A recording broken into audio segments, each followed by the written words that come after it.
Welcome to the Voices of the LeanFeast.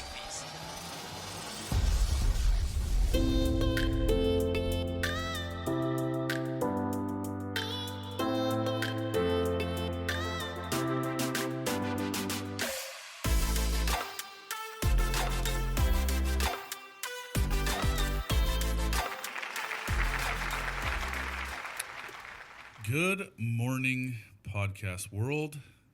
Welcome to the Voices of LeanFeast, the Feast Fighters podcast. Man, Welcome again. Man, We back. we're back. We're alive. It's been a good day. Yesterday was a not so good day. Friday was even a not so good day. I just screamed at you guys all day long. It was fun. I guess that's why they call me El Hef, right? It was like a challenge. I think it was. Nobody got butthurt or offended. Like back in the days when it was a challenge to try and make all of the girls cry. That's why it's fun. You have peanuts on your You know, face. I never knew that. I never. Well, I guess I heard about it, but I never really knew. I had to call him out on it. He had a big peanut on the corner of his mouth. You can't be on a podcast if you got peanut mouth. The My viewers flavor will see saver. it. They can hear that. Well, at least he's not eating peanuts now. Good morning. Gosh, this is episode, what are we on? 2? Wow. 2. I'm really, really excited. We got a really good show for you guys today. Benny's here. Good What old, we've changed his name. Well, we're going back to my old school, like old Getting school back names. to your roots. Stu Gotts. Stu Gotts. That- Hey, yo, Benny Stu Gotts. That was just what it was. Yeah, we got Law Dog here. Yep. What's up? Did you bring Law Force 1 today? I did. It's outside Sweet. in the Law Force 1 parking spot. Oh, you have your own parking spot? Yeah, you'll be towed if you park there. Really? Yeah. Wow. Not even we can park there? No. The conviction. Unless you that have was like a... presidential flags, like Law Force 1 flags, you cannot park there. All right. Luke's here. Buenos dias. Hey, Luke. A lot of people don't know this about Luke, especially by the looks. You would never guess that Luke is a fluent Spanish speaker. Correct. Simone. You have a Mexican flag tattooed on your leg, don't you? I do. Where, Proudly. where were you born? Michoacan, Mexico. not Michigan. Michoacan. Oh, thanks for I clarifying. tell a lot of people I was born 8 in Mile. Michoacan, and they're like, "Do you mean Michigan?" No, Michoacan, Mexico, Where were you really born, Luke? Santa Clara.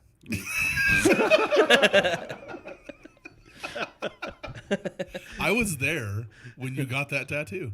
Oh yeah, Our good buddy Nick Chaboya. yeah. That was a cool day. Were you intoxicated? He's kind of a big deal now, so No, it's kind of cool. Not kind of a big deal. I mean, Yeah, he's a really big deal, like world renowned. he's booked like I'm gonna take a stab here and say like a year or two out for He tattoos. flies people crazy. in, and they spend days there. And They stay at his house. Would you guys still have to get on that waiting list if you guys wanted? Absolutely. Oh, yeah. We're not important. oh, yeah. Did you use? Wow. No, I when I mean- got mine, he wasn't as big of a deal. But now I've actually got one of his pieces of artwork. You know Would what? he- I On don't- my body. I don't think I've ever been tattooed by him. Would he remember you or recognize you? Oh yeah, yeah. Oh, Nick? I Yeah. talk to him all the time. Well, I hang out a over, lot. over the interwebs. The Well, World not Wide all Webs. the time, but you know, every so often. Baker, do you have any tattoos? I do. Do you really? On my back. You do? Mhm. Let me see it. It's right here. Luke, how many tattoos do you have, Luke? Just the one. Oh, That's all that was needed. What does that say? It says the man who lives constantly in fear is every day condemned. Wow. Why don't you have more tattoos? I don't know. you I only didn't have even one? know you had that tattoo. I got it when I was like 16, so Dang. had it a long time. I don't have any tattoos. Right. Yeah. You just wear sleeves, right? You have more tattoos. Or just like You can see more full-on tattoos than sleeves. skin. You can. your tattoos are pretty. Your recent tattoos I really like. Wait till you see my next one. It's gonna go really good with the Mandalorian. I like your tattoos. Knowing the backstory. I like the fact that you call them tattoos. Tattoos. Tattoos. He puts the Tattoos. emphasis on the wrong syllable. Can you do me a favor, Law Dog? I sure when can. you laugh, people want to know you're laughing. Can you laugh? You don't have to turn your head to laugh. No. All right. Man, even his laugh has a southern drawl to it. Well, you were It's born sexy. in what? Forest City. Let's Arkansas. get. You know what? Let's get there in a minute. Today's episode is executive roots, right? And so we feel that it's necessary that the listeners really grasp where we came from, who we are as people, because we already established in the last episode that this is not just about LeanFeast, the restaurant. This is not just about Feast Fighters Emergent Processing. It's not about Feast Fighters Media Group. It's not about all of the things that we've created, but it's more of where we came from, who we are, lifestyles, things like that. I think I think it's easy for people that don't know us really, and people that see us now. It's easy for them to assume that they know who we are, and it's easy for them to assume that, we haven't really come from anything, or, what helped us to be who we are today. I think people can kind of take that at face value, but not really realize the depth of us. Are you discrediting the fact that people might think we are? I don't know. I think people as a whole that just meet us or just get to know us think that we're people that have had it together or had it figured out all along. Yeah, that's definitely not the case. But I think people can think that. I think that's not the case for all four of us, right? No. Like, I don't think any of us came from big money. Right. No, I certainly didn't.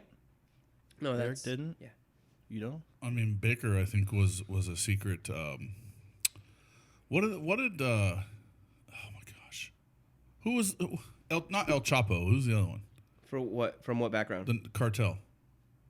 Pablo Escobar. Pablo Escobar. Oh yeah. I feel like Baker's the type of person that has coletas full of money everywhere. Maybe. Why would you say maybe? Keep the suspense. What's a Because coletta? not even he knows. I don't. What's a coletta? If you know where they're at, You're not let me educated know. enough to know what a coleta is. I never had the reason to I'll take research that. a coletta. I'll take this question. That sounds like a Mexican because dish, this is like a- a food. Coleta is a Spanish food? is It's a not Spanish. It's not like vernacular. a sandwich. What's a vernacular? Vernacular, That's like like a I have no idea. pronunciation. I don't know what Like- that is. It's a people have quintessential Latino. So a coleta is basically Basically, it's kind of like a tomb full of money. Like it's a hole dug in the ground or in the side of a hill, and it's where drug lords back in the days used to bury their money. Best bank So in it's like America. a- Pablo Escobar had the biggest problem of all. He had so money he ran out of places to bury it. So they'll throw it in like big 55-gallon drums or So a coletta represents like a hiding money spot. burial, Like Yeah. a hiding spot. yeah, not necessarily like an apparatus used to Right. put money in. Correct. But it's just I just call it garbage re- bags, Can you Retirement. spell? suitcases. Can you spell apparatus? I need my phone or I need to write it. I can't see it. I gotta Can see you it. spell apparatus? I have no idea. I can try. APP. Luke, can you spell apparatus? ARATUES. I've used it a lot, but I haven't spelled it a lot. APPARATUS. There you go. It's either two P's or one P. Come on, PP or P. Initially, I thought a coletta was like a stromboli. Like, ooh, let me get a coletta. That's what first lightning bolts of. It sounds like a beer in a frozen goblet with That's some a mich- tomato juice. or That's a michelada. Michelada. A Chavella, but I thought it was like A food. Chavella. Yeah, I thought it was something Michelada like is an that. Arkansas delicacy. A michelada? Yeah. Arkansas delicacy? Absolutely not. No way. Come on. We've been drinking micheladas in California for years. Michelob is the beer of Arkansas. It's not a michelob. A michelada. Did you see? Did you like that Spanish accent right there? That- A michelada is oh my gosh. Isn't it? Is that the one with clamato in it, or like the Yes. red stuff? Yeah, the tomato juice and beer. yeah, That's a Michelob Ultra, the beer of Arkansas. Come on. No, but he said a mix. It's kind of like a Southern Bloody Mary. Sorta. You're on one end So zone. what beer do and you I'm use? all the way on the other. You said a I don't know beer. if I've ever had Modelo. Michelob. Modelo. Yeah, Oh, so good. that's what you had. You had a sip of a Modelo the other night when Yeah, we were at I've the had a Mexican. Modelo. Does this have anything to do with our roots? No, we just get We grew up drinking Micheladas. Sometimes you just kind of get off topic. We were just talking about how people think that we've got life all figured out and have never experienced hardships. But that's what makes us who we are. Like the lack of beer to make Micheladas. I think that was a good intro, though. Can we actually start talking about what we came here to I do? think we can. We'll I pick. can't- We'll shelf that. No, we're going to add that. That's No, a good conversation. We're gonna argue about that after it's over. Well, oh, we're just going to put off that the on mic. hold. Yeah, I'm going to argue with you about everything. I know. There may be hands thrown. Ye- Whoa. Oh, we I are. like that. We already had that conversation. This is the kind of stuff that goes down in the office every day. Meanwhile, while we're trying to get something done, the four of us in a room just... The fact that Baker just constantly wants to argue with me just drives me insane. It's a short drive, but it drives me insane. It's not a short drive. It's a very short drive. I get up under your skin. That's what I'm saying. It's very easy for you to get under my skin because it's a short drive. Because I have a It took short a long temper. time to get there. For You you. were pretty relentless at first to not let me get under your skin. You actually don't. I'm just for shits and giggles. Okay. I'm not going to argue with you right now. Later. All right. So back to the roots of this episode. Executive roots. I don't want to spend 30 minutes on one person, but kind of give us a synopsis of kind of where you came from and how you stumbled across this entrepreneurship of what is Feast Fighters and LeanFeast and the whole shebang. Once again, I'm going to go last, but we're actually going to let Baker go first this time. You me tee it up? I want you to tee it up. Okay. Originally, I was born in a town called Forest City, Arkansas. Big town. Big Forest or fort? town. Forest, like a Forest national City. wild forest. I always thought it was fort, but As in No, Gump. no. That's founded by Nathan Bedford Forrest. So it was named after him.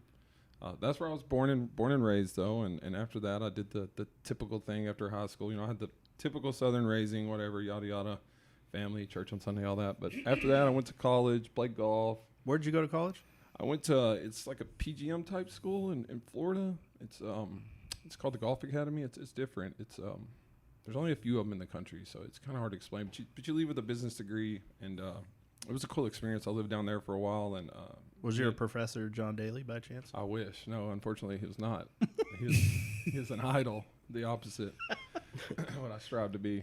So, anyways, I moved back here. My wife went to college at UCA, college here in Central Arkansas, and I was just looking for a job, a career, really, just anything at the time. I think I was like 26 or so. Anyways, I stumbled upon a job fencing and building decks, and at first it seemed like a cool idea, but This was your first job right out of out of Out of college. school? Well, I did do the assistant pro thing down there for a little while, but it really wasn't a job. It was more just like I was trying to play on tour down there and playing on a mini tour. So just fun.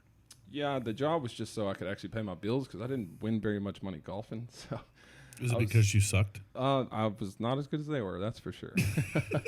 They were very good. So and that was short lived. I was only down there. It's expensive to chase the tour, so I was only there a couple of years. And then I moved back and continued like the golf thing a little bit, but really just more like a hobby. So and that's when I realized like I got to figure out how to pay the bills, like an actual career and do something. Wife's in college and she's about to have a career, and I'm not against doing anything, but I wanted a career, and I started fencing and decking for a guy, building fences, building decks, and subcontracted for him. And I think He it's was important to mention who that guy is Richard Kendrick. because he's pretty incredible. Kendrick Lamar, a.k.a. Richard Kendrick. He Kendrick is- Lamar Fencing. It is. Kendrick Lamar. It's just Kendrick Fencing. He is an awesome guy. He does great work. He's, as Eric knows, we built some stuff for Eric. Let me tell you something about It's like he does like Mr. Miyagi backyard garden type caliber he's stuff. a southern Mr. Miyagi kind of. Correct. Exactly. To my A understanding. bald Exactly. southern. Let me tell you something about the man, Richard Kendrick. Yeah. A master of his craft. When I first moved here last August, so I've been here about a year and a half, he was one of the first men that I came in contact with besides you, Luke, because I knew you and your dad. Yeah. Well, I hooked you up with him. That's right. Yeah. So one thing that man always told me, and I will remember this till the day I die, you live in California, nobody looks in your direction. Nobody cares about you. They put their head down, besides family. This is him saying this. No. Oh, you're This just is my okay. experience as being a Okay. 40-year-old person Yeah. living in two different states. So in California, nobody looks in your direction. Nobody waves. Nobody says thank you, unless it's family or a close friend or something that you catch on a really good day. Pretty much the opposite of what we experience here. And when in the you South. come here to the South, it's all about hospitality. But I lived in California for 39 years, and you get accustomed to those ways. Did I say the South or California? When you live in California for that long, obviously I grew up there, so I was accustomed to those ways. So I kind of had that mentality when I moved out here. Well, talking to people, I mean, you can start a conversation with one person out here in Arkansas, and by the time you're done, you'll know their address. You've been invited to dinner. You know their social 100%. security number, Which church they go to. which church they go to. Invited to their church. Yeah, you're now at their daughter's birthday party. Bringing casserole. That's it, right?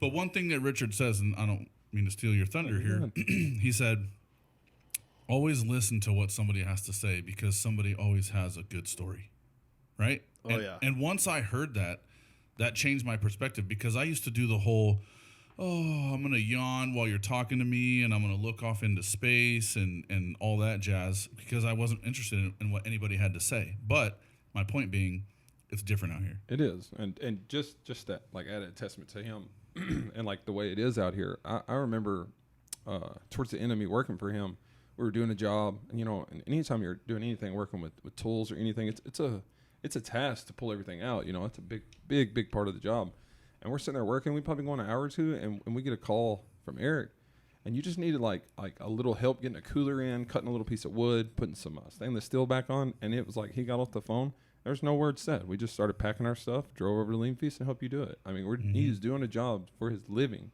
and he just dropped everything, packed everything up, paying me to go do it. Mm-hmm. We just went across town and did it. And see you later. No big deal. It's it's a lot different out here, man. It is.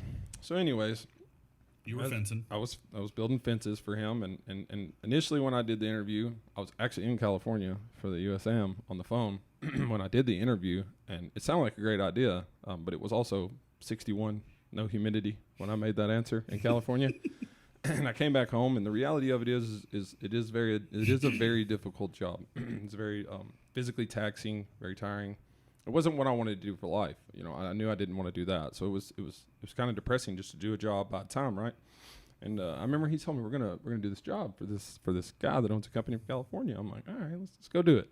So we go out there, and first day Eric comes out, and he's all tatted up, glasses on, loud, in your face, and Loud. Like I just first met this guy. I did not expect to go like that. He was super nice, man. Me and him hit it off immediately. I don't know. I was there like 20 minutes, and we were like talking crap to each other. We were talking crap and talking about video games. Yeah, already like 20 minutes already just talking crap. And so we built this guy's fence, and we start building the deck. And the whole time Eric's coming out. He spends the whole time with us, cooks us breakfast, cooks us lunch, or takes us to lunch, vice versa. That was very nice. I enjoyed that. But he told me about his company, and I was already into fitness. I love working out and the whole nine. And I remember that day I told you out there before I left, I said, one day I'll work with you, man. One day. That's And time went on. I kept building fences or whatever, and it got, I was tired of it, and Richard could see it. And you opened LeanFeast Conway here, and I remember seeing on the internet you were looking for a prep cook, and I remember that next day at work, like all nervous, trying to figure out how I was going to tell Richard, like, yo, probably gonna apply for this job, man. But we gave him like 2 months. We were good about it. But anyways, I applied for the job, and this guy called me, and he's been yelling at me ever since. Shout out to Richard. Shout out to Richard, man, for hooking us up. Not shout out to you. One love. I just your punching bag here every day now. Yeah. You got 3 of them. You guys act like you don't punch me. You guys are constantly making fun of me and crapping on me. I'm not a puncher naturally, but you kind of molded me into scrappy. No. You're like a sniper. What? Yeah. You take little tiny bitty snipes at me, dude. I didn't used to be that way. Yesterday, I went home feeling like I was worth nothing because of you. What did I even say? You should feel ashamed of yourself. You Ben. should. You don't even know what you said because you say so much to me. Luke, where'd you come from? We're ready to switch it up. Yeah. Yeah. Were you finished? That's pretty much my story. Oh, I'm from a little small town, but here we are. I was looped in the Law Dog story, man. I know, 100% Arkansas. I wasn't ready for this transition yet. This was born good. and raised through and through Arkansas. Delta, Arkansas. Full of piss and vinegar. That's it, man. Piss and vinegar and mosquitoes. It's true. The state bird. It's very true. Is it really the state bird? Mosquito? What is it? I think it's the mockingbird. I don't know. From Arkansas, I'm pretty sure it is. Pretty sure it's Hey, the Siri. mockingbird. What's the state bird of Arkansas? Pretty sure. The state bird of Arkansas is a mockingbird. Yeah. Oh, Thank you, British Siri. 1 point to Law Dog. Dang, dude. nice. Hey, you can't. I talk slow. I'm A just wealth I'm of not that useless slow. knowledge. Yeah, you are a wealth of useless knowledge. Y'all got a little smarter today because of that. Arkansas. I got a little smarter before this podcast because we were talking about nouns and verbs and adverb Classifying nouns a and sentence. Vernaculars, ver- prepositions, and what? It's not. We don't just talk about LeanFeast here. No. All right. Anyways, well, that's more or less my story. I think you've. I don't think anything's been handed to you on a silver platter, No, not at all. right? Not more at of all. a paper plate. Yeah. A I soggy didn't paper plate. necessarily like grow up like. I mean, I wasn't like I was like deprived or anything. You know, I had a family. They had jobs. We had a house. We had food. You know, I've met mom. Yeah, you've met mom. I mean, you know, they've done a lot better for themselves in life as time has went on. You know, as they've gotten older. But I mean, yeah, I grew up with more or less anything I needed. You know, to succeed. They always were, you know, pushed me to go out and chase a career and supported me and whatever. I mean, I swung a golf club for 4 years. I didn't back that all myself. You know, so Yeah. you know, before sponsorships and all that, they were a big help. So Well, I don't. I also don't think that you've. I mean, this crew, you know, this crew of three, we're not easy to please because we have high standards. I mean, not just anybody is going to walk into a LeanFeast and be like, "Oh, I'm just going to go to the executive office." It's like, no, I had to work very hard for it you worked pretty damn hard. every day. That's how you got that 8th point. 1 point at a time. Hard work. Excellence. Yeah. Put You know, forth I effort. don't even think it was so much. I think you can split that hard work with. You're a very in your face kind of guy. I will say that you're very nosy, Oh yeah. but I think your nosiness kind of pushed you in the direction of getting to where you wanted to get. I mean, you're not a stupid person, No. right? You know, I knew where I think you wanted to be. exactly. Mm-hmm. You saw a lane between Cole Trickle and whatchamacallit, and you kind of just squeezed your way in there. Baker was an iPhone peeper. Like, he was always looking over. Why do you think I put this privacy screen on my phone? Yeah. I have better eyes than that screen. I think he wasn't trying to just see what was there. He was he was on a mission to soak in knowledge. That's it. Know everything. What I told Zane the other day, because he said he was always looked to be GM since he's been here. I said, you were looking through a scope. I was looking through a Hubble telescope. I was trying to get down the road, man. I think that you I'm not going to say you weaseled your way in because you definitely have earned it.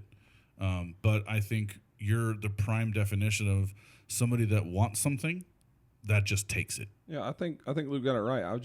I was hungry to get over here, and like over here is not necessarily day-to-day operations in the shop. So like every bit of information over here, I kind of had to pry from y'all to learn, to know, to be able to get over here and make myself useful. So yeah, everything y'all did, I was trying to sponge it up because I want to be, you know, over here, and I want you to be like, how could I ever get rid of him from here? You know, like I have to have you here every day. I I'm can here. get rid of you easily. Everybody's replaceable.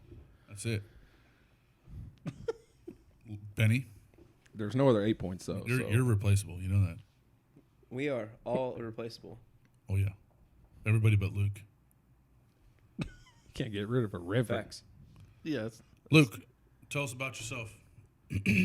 So, I think I'm trying to remember here, but my first legitimate, I wouldn't say legitimate because I've kind of always had an entrepreneurial motif about me.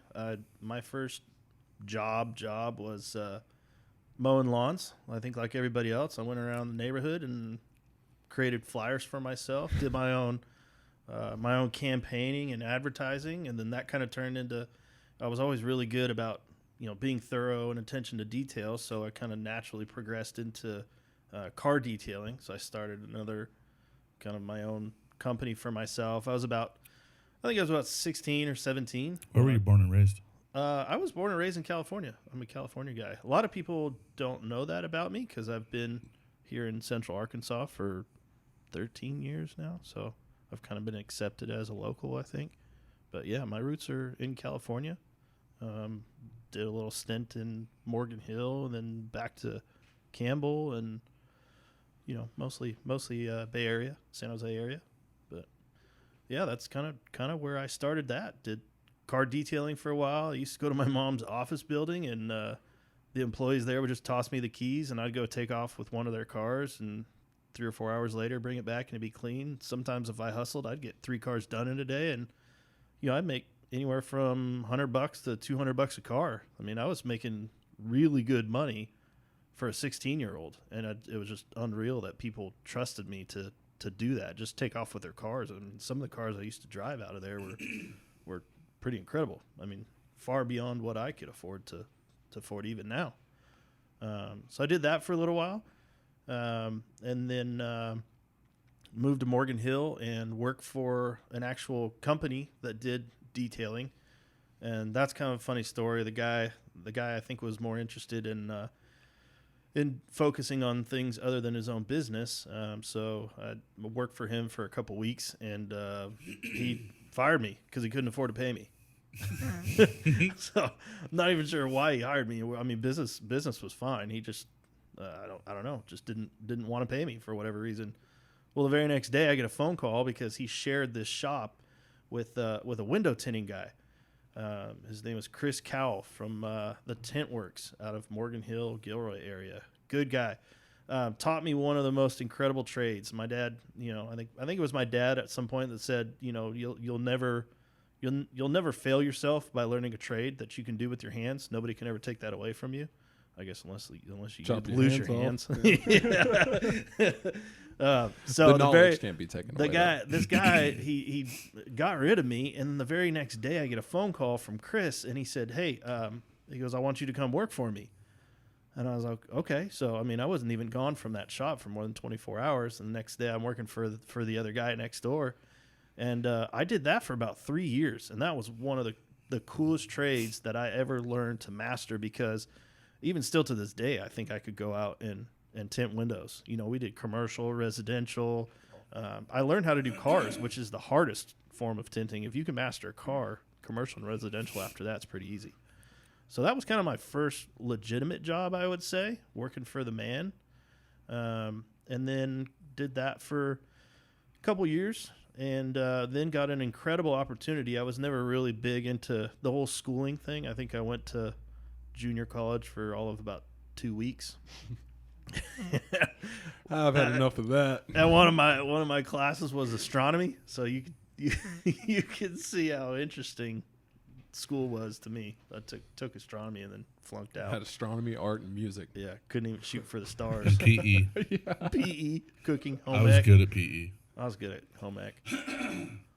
So yeah, the school thing was just not for me, and I got an incredible opportunity. The girl I was dating at the time, her mom was a manager for IBM, International Business Machine. They're in South San Jose, and she hired me on. I think this was in like 1998. I was 18 years old, and I was making like $16 or $17 an hour, and I just thought, man, I could go to school for the next 4 to 8 years and still not make as much money as I was making then. So I was like, man, I kind of had to make a judgment call. I could either go to school and then hope I get a good job like this, or and for sure get debt.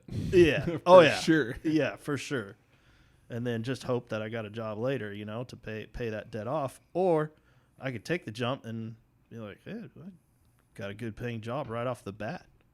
So I went and took the job and did that for 8 years. I put quite a bit of time in there, and then that was right about the time I met my wife.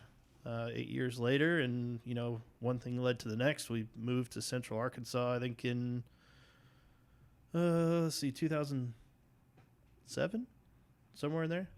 Yeah, 2007, and I went to work for Axiom here in Conway, Arkansas. That was kind of it was an easy transition for me, because I did kind of the same thing that I was doing for IBM. I was a data center manager, and did that for Axiom for a little while, for about 6 months, and realized that it was just not what was for me. That wasn't my future. And then got an incredible opportunity to work for a really awesome company called Kuntz Electric out of Morrilton, Arkansas. I actually put 12 years as a sales guy for Kuntz Electric. Did 12 years with those guys, and was really able to hone my natural gift of salesmanship. A lot of people say I can sell a ketchup popsicle to a woman in white gloves. Or ice to an Eskimo. Right. Dirt to a worm. Hey, I've never heard that one. Dirt to a worm. I like that. Yeah. Wow. So that's where I was able to hone my skills. And then LeanFeast came along, and I was like, okay, well, it's time for me to move on. So after 12 years with that company, they gave me an incredible opportunity. Probably until LeanFeast came along, I kind of saw myself retiring from Kuntz Electric. I was going to put 30 years in with that company or more. But just a better opportunity came along, and here I am with LeanFeast now. I love it. What are you doing? How did y'all two get connected? I to was going LeanFeast to go together? into that. You're gonna go over that with me? Absolutely. Okay, yeah. Well, thank you, Luke. Thank you. Reverend. Reverend It's Luke, good to be here today. Reverend Luscious thank you Luke. blessing us today. What are we at Thanksgiving dinner? Chick-fil-A. That's the Lord's chicken. Benny. Luke's was pretty, like, direct. It seemed like there was very minimal wasted time. Does Luke look like he's a guy that wastes time? Yeah, but even from a young age, like, it's pretty cool. I mean, I guess Baker's the same way, to an extent. And now we come to you.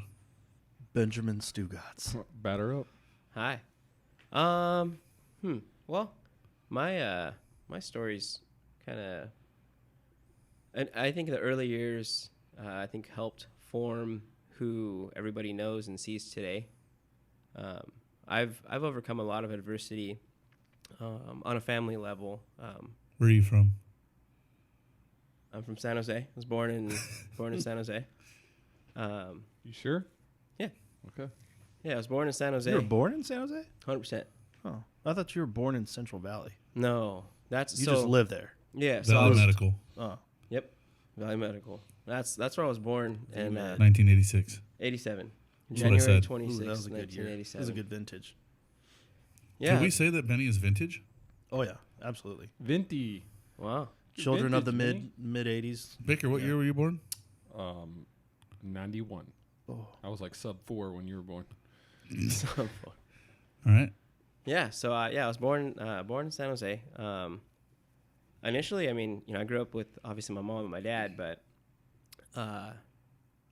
my mom, and that's a huge reason why I do what I do today with LeanFeast is because my mom was diagnosed with diabetes when she was, I think, 11. I always get it mixed up. Her and my brother were diagnosed. One was 11, and I think my brother was 14 years old. But anyway. ooh, that's a rough disease, man. Yeah. I've got family members also, and I think that's definitely one of the things that LeanFeast helps with. Yeah. A lot of diabetics. Exactly. That's why I have the Man, where was that back in the days? LeanFeast. Yeah, it could have been a godsend for your family. It could.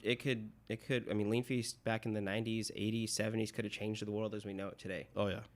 But yeah. So my mom, she was diagnosed at a very young age, and the knowledge and education. Will you just think about that for a second?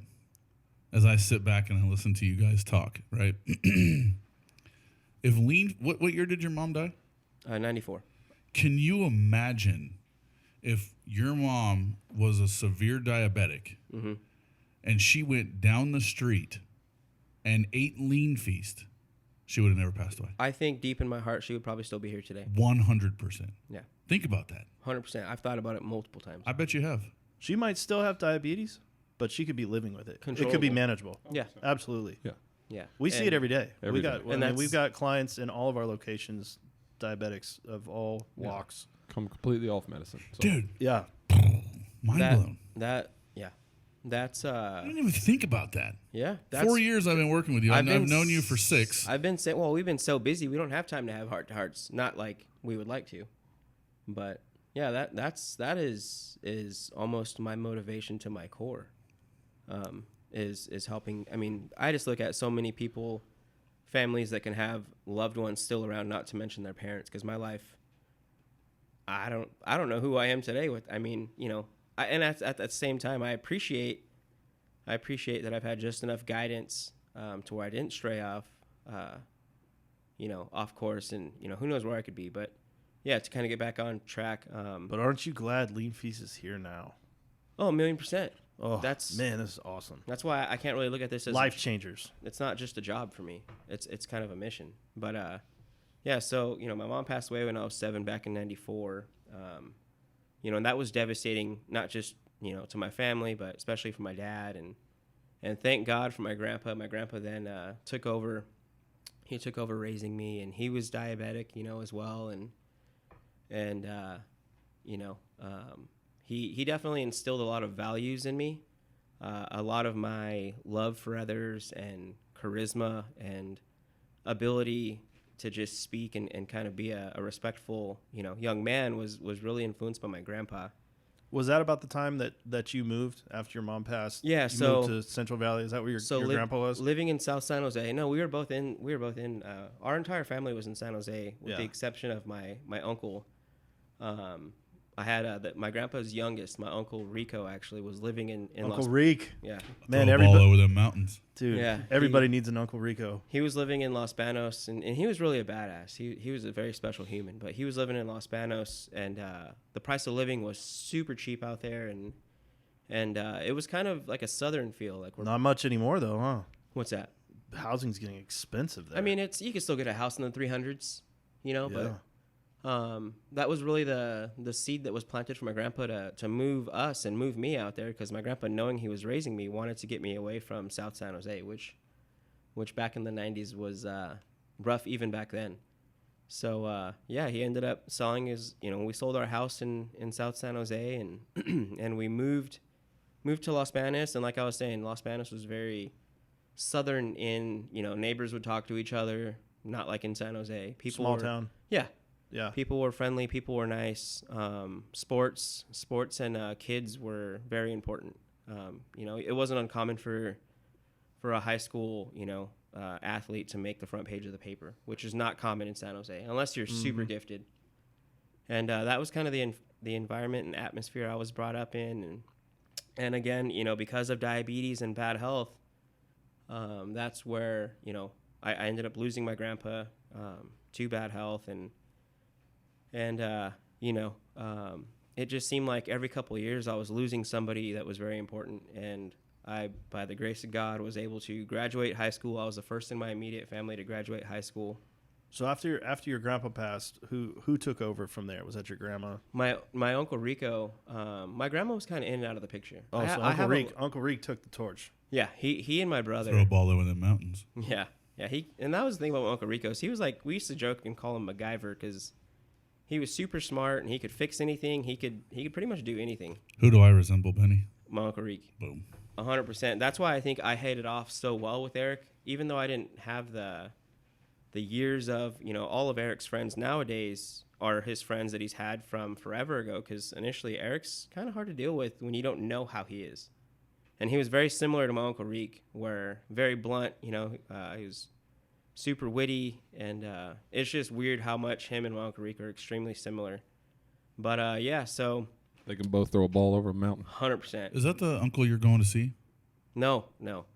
Actually, and like I said, I lost loved ones every few years, and my Uncle Reek, he passed away. He passed away my junior year of high school, and from then till I graduated, I was kind of on my own, living with my brother, kind of splitting time between my brother and some high school friends my senior year. And then towards the end of So you were by yourself by your senior year? Yeah. On your own? Actually, junior summer, I was kind of staying here and staying there. Dang. Did you have a job? Were you able to get a job? That's where I was going next. Yeah. A couple months into my senior year, thank God and I was kind of actually a bad kid just because I didn't have any structure. So like going into high school, I did whatever I wanted. I never had a curfew. I had like no structure as a kid. Did you graduate high school? Yeah. Dang, I can't imagine like being on my own, even in my senior year.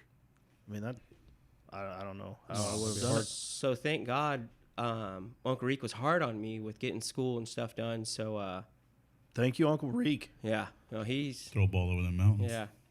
So yeah, freshman, sophomore, junior year, I took summer school every year when I didn't have to, but I did just to get ahead. And then come senior year, I only had to take 2 classes, and that's what allowed me to get a job. Oh, nice. So you're done early. yeah. You could go. Yeah, so I would Work for the man. first and second period, and then at that time, that's where I got my first job at KFC. Oh yeah, That's and slinging that chicken. the After working at KFC for so long, what do you prefer now? The Lord's Chicken of Chick-fil-A or KFC, the Colonel's Chicken? I would like KFC Think- if I was able to cook it. Oh, Careful, Oh, bro. dang. Calm down. Go I thought you were But- going to take some more So time to what- collect. outside. If you I needed could, to collect that thought a little longer, Benjamin. if I could cook it, I would probably prefer my food from either establishment if I got to cook it. Because There's- Dude, that was back in the days when they had Chicken Littles, right? You remember Chicken Littles? Snackers, we knew them as. Well, that was Snackers. Chicken Littles turned into Snackers. Yeah. I mean, I almost feel like that you was back shouldn't when they even be had on this podcast. But the Lord's Chicken I wasn't agree. even. The Lord's Chicken wasn't even. The a Lord's thought Chicken back may then. need to have its own. I mean, we can't even group the Lord's Chicken. It's with it's its KFC. own entity, 100%. Yeah, you want to do KFC? It's got like KFC Popeyes. Lord Chicken's above everyone. Popeyes. That's the ones you have to compare. You can't compare KFC. To KFC will never compare to Popeyes. I'm not, that's up for debate, but you cannot compare it to. That's what I'm saying. Chick-fil-A. If I'm cooking, if I got to cook, I don't mean, think I'll I've had agree with enough that. Popeyes to remember. yeah. You know Lord's what's had enough Chicken's on Popeyes? its- The toilet. Yeah. No doubt. But Go ahead. yeah. So I got hired at KFC. My childhood best friend Ted put in a good word for me, and I got hired there, and that's kind of where I became, I guess, certified to handle food properly. I was constantly looking to move up and constantly looking to, take the next step to get to the top, and that's where a lot of my initial cooking professionally happened, because all the men in my family, Uncle Reek, my brother included, we all used to always barbecue and cook. And I ended up getting hired at Safeway then from KFC. And that's the other funny thing is every job I've ever had, I've never had to seek out. I was always sought after. So, from there I went to. That's what's kind of weird about me is because I mean I think you, no offense, but you kind of had the quintessential young kid jobs like restaurant, grocery store, service industry, whatever that may be. I was the exact opposite. Yeah. I've never worked in a grocery store, never worked for a single restaurant, never had a paper route. I mean, I mowed lawns when I was little, but I always had just different jobs. See, Completely opposite end of the spectrum. in Los Banos, there wasn't options. You didn't have that option to. Yeah, I was like Taco Bell, KFC, Yeah, it was fast Burger food. King. Fast food or a grocery store. Yeah. So so I got. What were you gonna say, Eric? You're gonna say something. No. I don't remember. I got hired to work at Safeway, which is a grocery chain back in California, I got hired almost on the spot,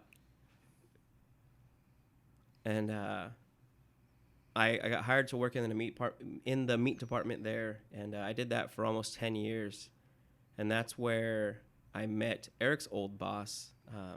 At the time, he was a gentleman that would just come up and order, he would just order meat or, seafood often. And that's how me and him got to know each other. And he offered me a job quick. And I was like, well, I'll think about it. And that was kind of, I think what allowed me to potentially transition into that was because Uncle Reek used to be a linen guy. He was a linen driver for I think 10 or 12 years. And anyway, I got to a point where I was just fed up with Safeway, where I felt like I couldn't move up, and it was just a lot of politics in the area that I was in, and was just mentally over it. And Was Safeway where you worked with Dave? I worked with him in Gilroy. But yeah, I worked all along the coast in Carmel, and We would tell everybody his nickname, but it's very inappropriate. Yeah, it's very inappropriate. So what's up, Dave?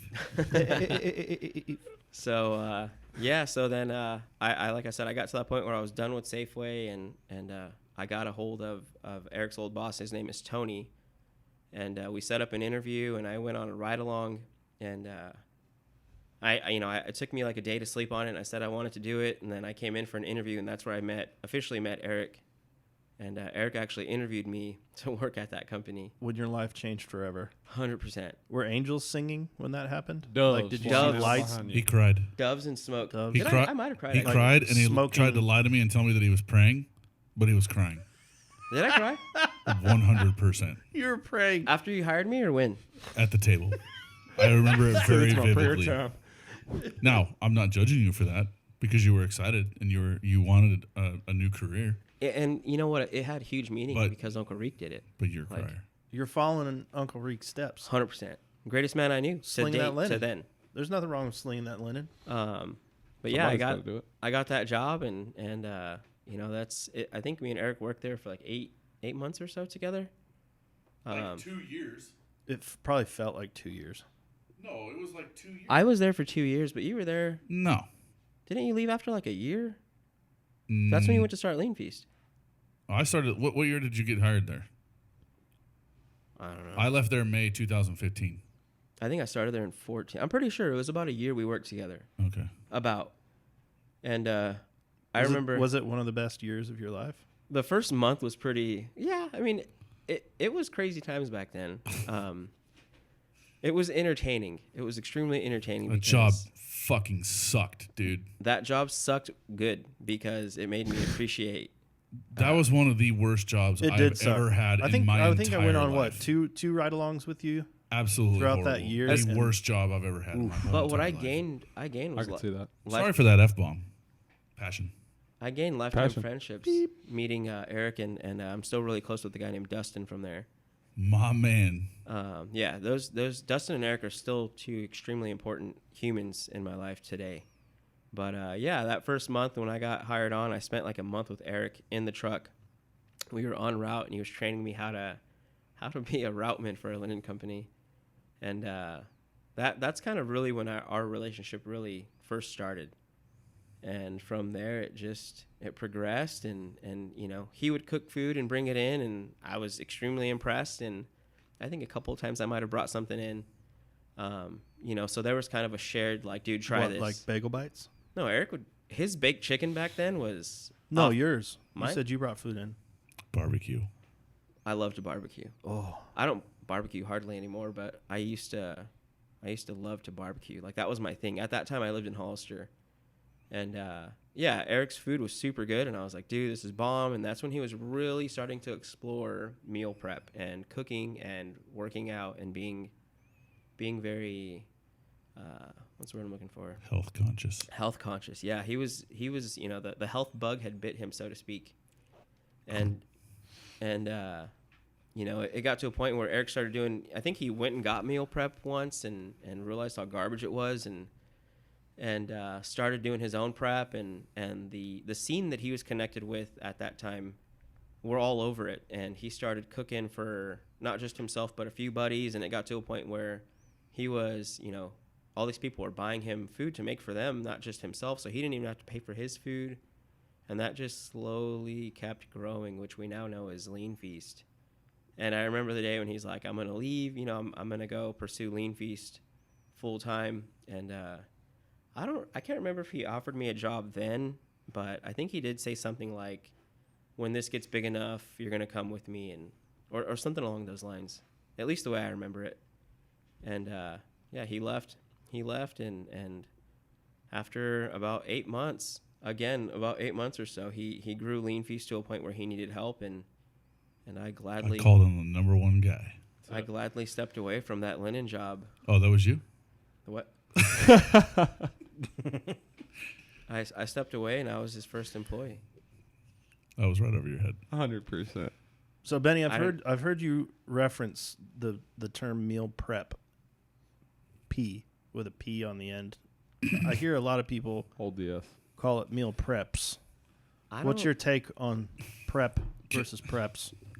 I mean, I think it sounds kind of ridiculous to say preps. This is a subject that I can talk about on a podcast all day long. With passion. Meal preps? Dude. I kind of put it in the same category of, instead of me asking for a fork, it'd be like me asking for forks. Can I get a forks? Like, why would you put an S after You know what preps? that's almost comparable to? Nail salons, luxury nail. So you only do one nail? You know what I'm saying? nail, but- or like beauty nail. You only do one? Well, what if I want 10 A1 done? nail. Yeah. What if I want 10 done? Why can't you just add the S, luxury nails? Right? It doesn't make any sense. Just like preps. I'm not even going to go into this because this drives me up a wall. Oh, actually, You know, it's crazy.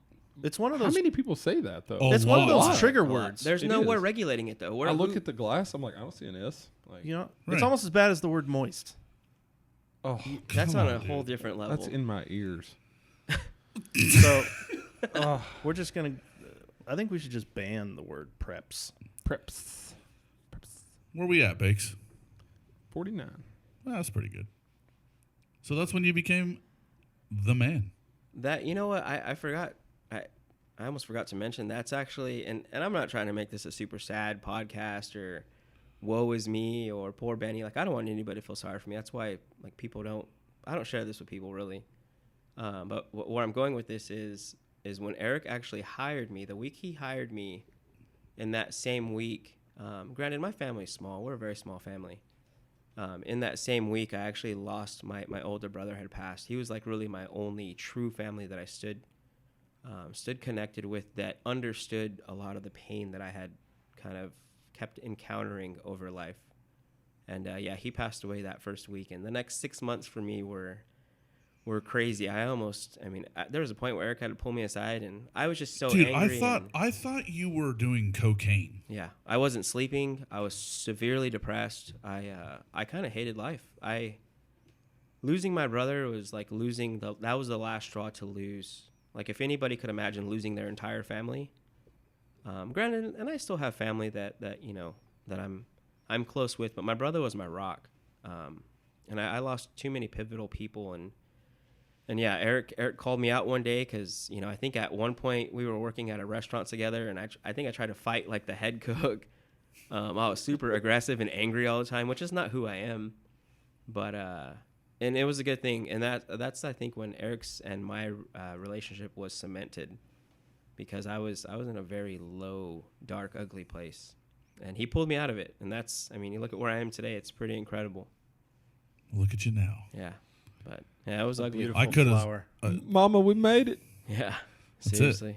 Dude, at that point, I legitimately thought you were on drugs. Yeah, I've never used any heavy.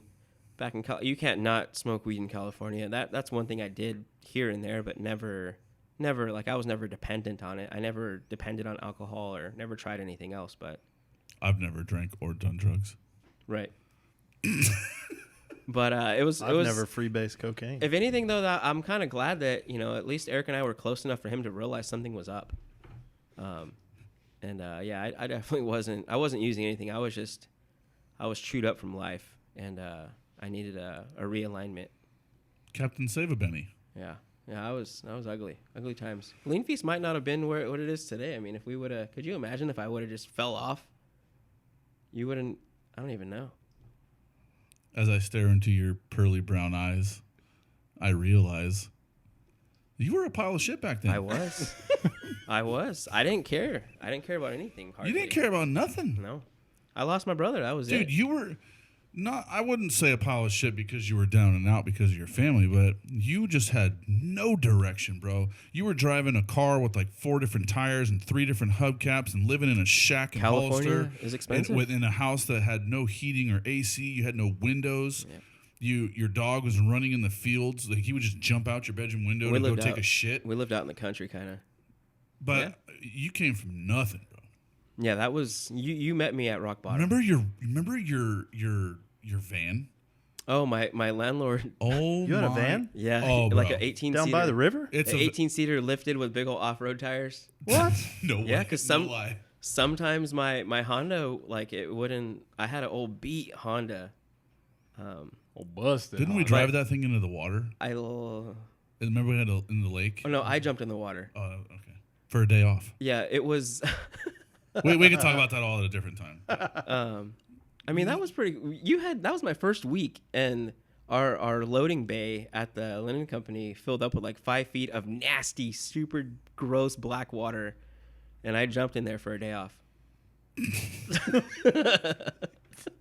True story. Did you get the clap? I don't think I did. Ooh. I don't think I caught anything. Thank God. I think I need a little more confidence from that answer. This podcast was brought to you in part by penicillin. If your loved ones are diagnosed with mesothelioma, Yeah, it's Yeah. from that swamp. Habits and law. Whatever that commercial is. Where were we going with this? I don't know. Okay, so you were a pile, dude. Yeah. I mean, Mentally, I was gone. Yeah. mentally, like you were mentally just not. You weren't there. I mean, it wasn't. This could be a whole nother episode, but thanks, man. I think that's what allows me to work so hard and push my body to limits where most people couldn't, is because of dealing with the losses and pain, like real pain. Physical pain doesn't compare to mental pain.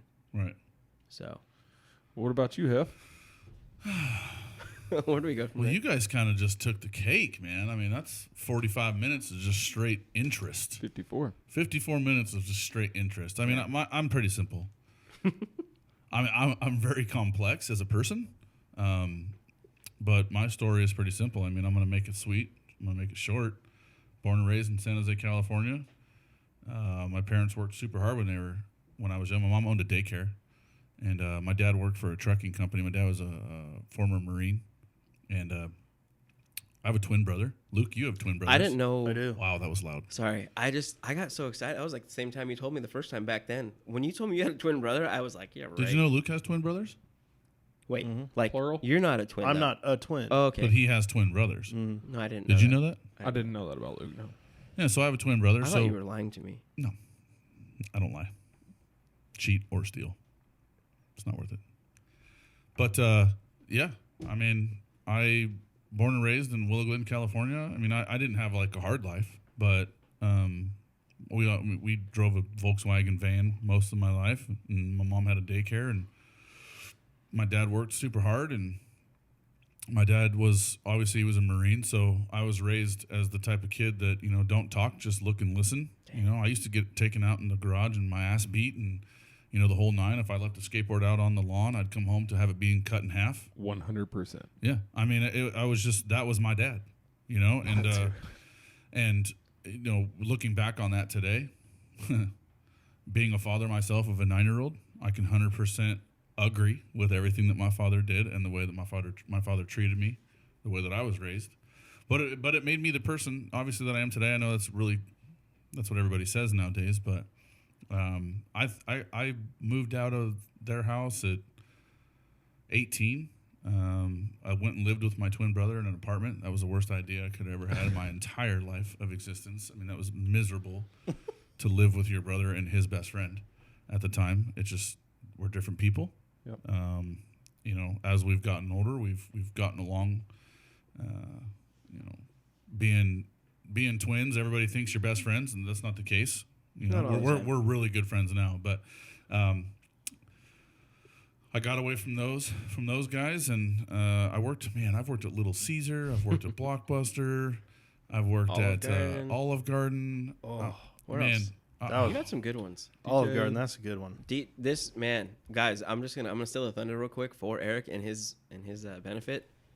In my god honest opinion, Eric, had he wanted to, he could have been one of the household DJs that you know of today had he stuck with DJing. Just to kind of speak to you, Eric, and the kind of person Eric is. Well, I think that goes with what I was going to say next. Is I've always been the type of person that's been a go-getter, but I've never had patience for anything. I mean, I still don't have patience. I want something done. I want it done right now, Immediately. Satisfaction. Immediate satisfaction. I don't have the word patience doesn't exist in my dictionary. You know, but I've had many jobs. I mean, the linen place. That's where I found you. I don't need to elaborate on that, but Fry's Electronics. I worked at actually, you know, I worked at Fry's Electronics for like 8 years. Hollister. Didn't you work at Lowe's too? Oh, I did work at Hollister. Man, that place smelled so bad. Remember I did work that? at Lowe's. God dang, I've had a lot Remember, of you were jobs. loss prevention at Hollister in the mall, and then one Yeah. day you're like, "Hey, come over and try and steal something. I want to test my employees." So I went in there and Didn't just you started, walk out with like 5 pairs of jeans or something? Oh yeah, yeah. I had a whole armful of stuff and just started walking out. Dang. They didn't Yeah. stop you? No. I don't think I that- said, Luke, bring those jeans back, bro. Yeah, yelling they down just the mall, watched me dude. walk right out. Yeah, they didn't care. I brought them back, I but think it's safe to say out of our executive team, you and I have held the most jobs. Man, I've had more than that. I mean, I've had more too. I just didn't speak. but I've about it. always been a hustler. 100%. Just like Luke, me and my brother used to wash this lady's windows for like $40 every summer and water her grass. I used to go water her grass like every other day. Man, that's a pain in the ass. dang. You made that money though.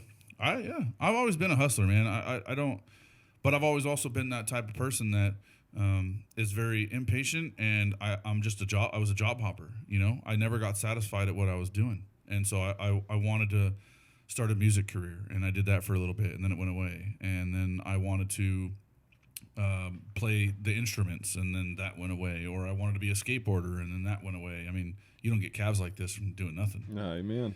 You know what I mean? Boulders. But I've always wanted to do things, but I've never ever stuck to it. And so, fast forward, starting LeanFeast, I think it was something that I was super passionate about. I ended up losing a bunch of weight, and while I was cooking my food, and Geek to chic. I think what it all stemmed from was somebody telling me that I couldn't do something. I'm the same way. I'm so motivated by you telling me I can't do something. Oh, And I think we should all do that. I mean, 100%. not everybody can do it. Not everybody can do that. Not everybody can sit back and think to themselves, okay, why is he telling me that I can't do this? Yeah, right? It's easy to take it personal instead Right. of the actual message. And if you work in this office, you know damn well that you shouldn't take a single thing that comes out of anybody's mouth in here serious. You wouldn't be sitting in here if you did. Now, you wouldn't. No. Now, in real life, maybe. Obviously we talk a lot different, but in here, it's... You got to be a duck. Yeah, what's that mean? It rolls off of you like water. Water rolls off. Yeah, like a a duck's duck. back. Man. I'm the mallard. Mallard. What other kind of ducks are there? There's all kinds of ducks. Pintails, wood ducks, Woodchuck. hooded mergansers. How much wood The could a mighty woodchuck ducks. chuck if a woodchuck could chuck wood? Those. The what did you say? Mighty The Ducks. Mighty Ducks. DuckTales. Those. Wow. Cows roam the pasture and horses, but all ducks fly together. Mighty Ducks, right? D3. Flying V. D1 was the best one out of all three of those. Oh, Can't yeah. argue. Anyways, so I've always been that type of person, and then I think when I figured out LeanFeast and I figured out that I can actually do it for a living, and I was losing weight at the time, hitting Orange Theory Fitness 5 days a week, lifting in the gym, We were both heavy. lost a bunch of weight. Eric was unrecognizably heavier. And I just it's hard to think back then, but just because I've told so many people this story, but Luke was me and Luke. How long have we been friends? 20 years. Yeah. Oh, yeah. We used Every to bit of race that. cars together. We put a little kiddie pool in your garage one summer and swim yeah. on concrete, and Yep. We had a pool in my garage. we used to watch Smart. The Grudge together and put popcorn in our hoods and wear our sweatshirts backwards, and Yeah. And we got scary, pull a hood over our face yeah, and scream. Scream louder than the girls in the theater. absolutely. So that was our mission, This is is a to real scare story. them before something scary actually happened. We've known each other for a long time, and I think one of the things that we always thought to ourselves was, hey, we're gonna own something of our own one day. And when I had LeanFeast, I would tell him how it was, and then he moved to Arkansas and left me in California. Flew to Aspen and out of my life. And we did LeanFeast for about a year, and then I think I saved like $3,000, maybe.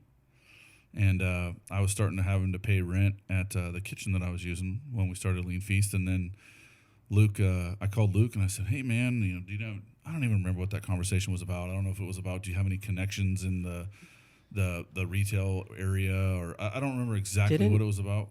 Didn't you try to get a loan or something? Yeah, no, I don't think I Or ever. But my credit sucked. something? I was working on my credit at the time, and You couldn't get a loan. Something. I didn't have any money. But I called Luke, and Luke's like, without even asking him, he said, "Well, I'll just put it at my house." Wait a minute. People don't know this. Wait, you live in Arkansas? Yeah, we'll just put it at my house. I got a banker. Okay, well, I'm trying to open up in California. Yeah. Just call John Ross. Who? Yeah, call my buddy John Ross Henderson. Oh, okay, I'll call him. He hook it up. You hook it up. When, He's a king of Conway. I think what was crazy about, because obviously Eric and I have been very close since we've known each other, but during this time when we were in limbo about needing to get a place, because the kitchen we used to use was eventually gonna, I don't know if it sold or what happened, but it was getting, there was just a point where we had added motivation to find a place, and I remember when there was kind of a crossroads when the loan wasn't working out right away or something happened, and Eric and I were sitting in his truck in his Durango, his LeanFeast Durango back then, and we were kind of at a crossroads, like, man, are we going to be able to get a place? Like, We're gonna have to go back to work at UniFirst. it was just but I felt very passionately in my heart that I told Eric, I was like, we're gonna make this work. Like, you and I have been through too much, because at that point we knew, about each other's stories, and I was like, dude, the stars are gonna align. We're gonna create something great.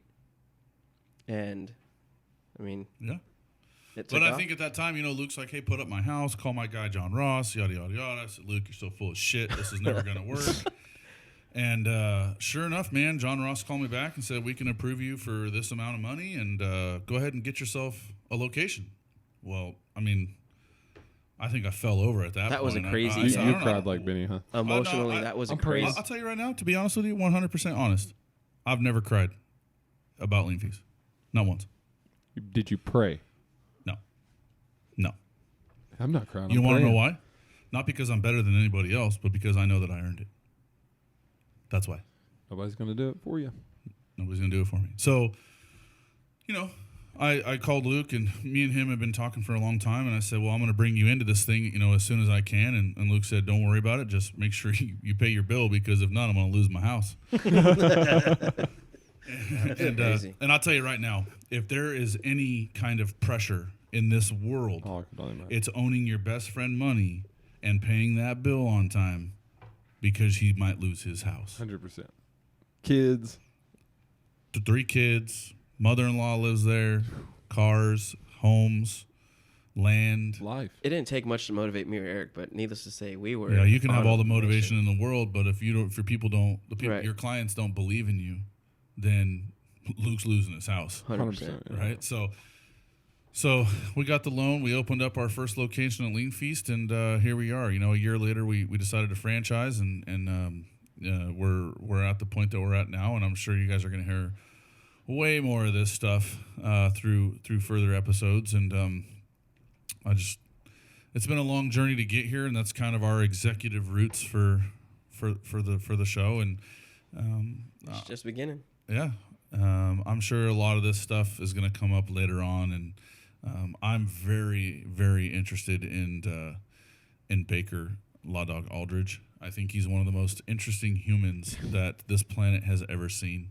Well, thank you. I tell people all the time that he's one of what's it, Tecate guy? No. Well, yeah, that's where Dos Equis got their inspiration is from Baker. He's Law Force. Law Dog. Yeah. Whatever. Yeah. But and Luke, I know so much about Luke, so I personally don't need to know anymore, because I pretty much know everything about him, and I know everything about Benny. But as we grow as a team, and as we grow as a unit, wolf pack, so to speak, we all learn things about each other and how to work better with each other. And my piece of advice for the day would be, don't cut yourself short. Learn everything you can about everybody. Don't cut a conversation short. Learn who you work with. Understand people. The hospitality. If just think about this. What if California had Southern hospitality? The world would be a different place. 100% different. So just think about that. And we appreciate you guys listening to this podcast. And we will see you guys on episode 3. Thank you, Baker. Thank you. Anything else for the group? That's it, man. Luke. I'm out. Benny. See you guys soon. Take it easy. Love you.